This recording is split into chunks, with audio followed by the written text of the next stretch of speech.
Hello everyone, আসসালামু আলাইকুম। This is Fazia. Welcome back to my new another video. আজকের ভিডিওতে আমি দেখাবো আমি আমার ফ্রেন্ডের বিয়েতে যাব।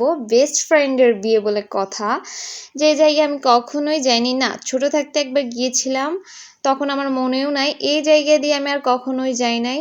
যেহেতু ফ্রেন্ডের বিয়ে বলে কথা, একটু বিয়েতে তো যাইতেই হবে। তো যাওয়ার পর হচ্ছে যে আমি এতগুলা ক্লিপস নেওয়ার কথা ছিল, বাট আমি একদমই ভুলে গেছি। ওর সাথে ছবি টবি তুলে সব শেষ করে ফেলেছি, বাট আপনাদের জন্য ক্লিপস নেওয়ার জন্য আমার এতটুকু মনে ছিল না। এটা ফার্স্ট করেছি।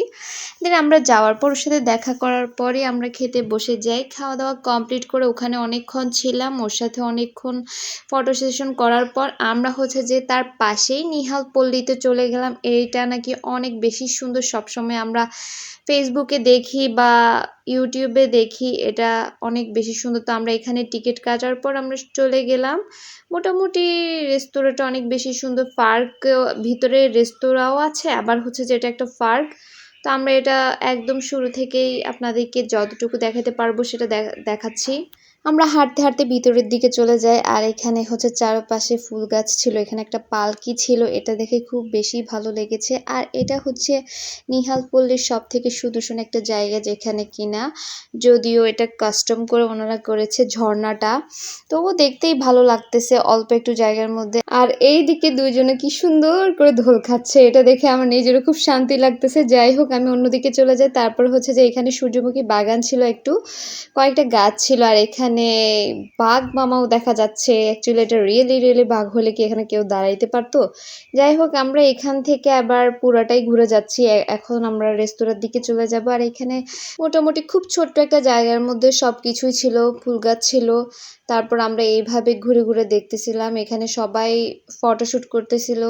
এখানে নিহার পল্লীর কাবাব পার্ক, এইটাই হচ্ছে যে অ্যাকচুয়ালি রেস্টুরেন্টটা। এখানে আসে অনেকজন দূর থেকে খাওয়ার জন্য। তো আমরা এখান থেকে ঘুরে যাই। কিছুক্ষণ এখান থেকে থাকার পর আরও পুরা এরিয়াটা ঘুরে তারপর আমরা এখান থেকে চলে যাব একবার ডিরেক্টলি বাড়িতে।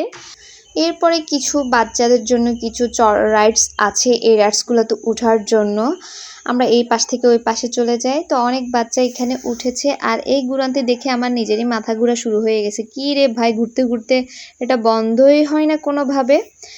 টাকা দিয়ে যখন উঠেছে সেজন্য টাকা পোষানোরও তো একটা ব্যাপার আছে। যাই হোক, আরেকটা বাচ্চার মা ছাড়া এখানে উঠবেই না কোনোভাবে। যাই হোক, এখান থেকে আমরা ওই পর্ব শেষ করে আমরা এখন বের হয়ে যাচ্ছি। আমার এই ভিডিওটা আপনাদের থেকে কেমন লেগেছে সেটা কিন্তু অবশ্যই কমেন্ট করে জানিয়ে দিবেন। আজকের ভিডিও এই পর্যন্ত। সবাই ভালো থাকবেন, সুস্থ থাকবেন। Thanks for watching. টাটা।